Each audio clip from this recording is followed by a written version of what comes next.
And do you think that's because society has almost set the bar too high for its kids, where if you're not in the top 1%, then you've failed? Like you were talking earlier about failure, whereas the reality is that not everyone is going to be a brain surgeon, going into school. But...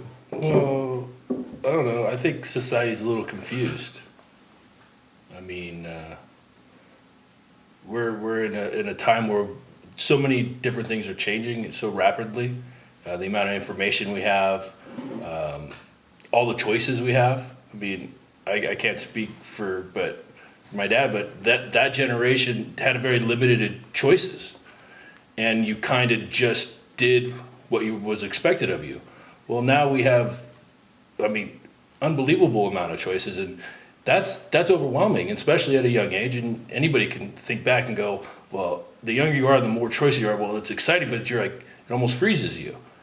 And so we're kind of confused. Well, what do I got to fit into this box? I got to fit into that box. And we're saying, and we've said as an education system, this is the box you have to fit into. If you don't fit in, well, then you don't fit. But most of the people that that what we want to show in this documentary especially is that success is not about fitting into a box. Some of the most successful people in the world were the ones that said, I'm not going to fit into the box. I refuse to be part of the box. I'm going to go fit into me and find new ways to do things and be able to express myself and find happiness through that process. And I think people are starting to recognize that. More and more, we're starting to recognize that. But our formal systems aren't embracing that.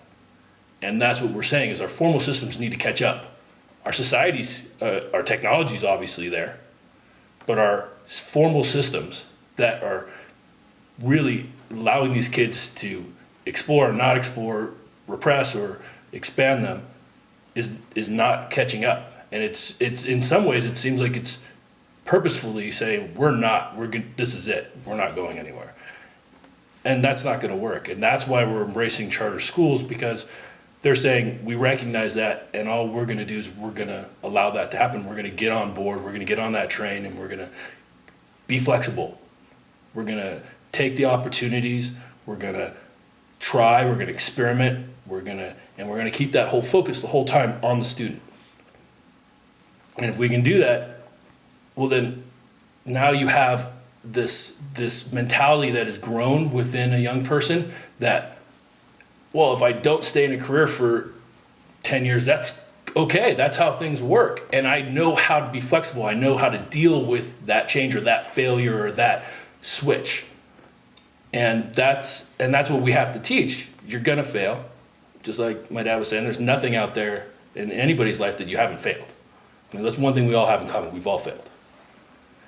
The question is how you get back from that failure. How do you respond to that failure? And most of your greatest opportunities come after a failure. Great failures create great opportunities. Well, if we can take the fear out of failure, what happens? Well, everybody knows what happens. Opportunity, growth, excitement, success. That's what we want to do. That's what we're trying to provide. That's what we think this education system should be providing.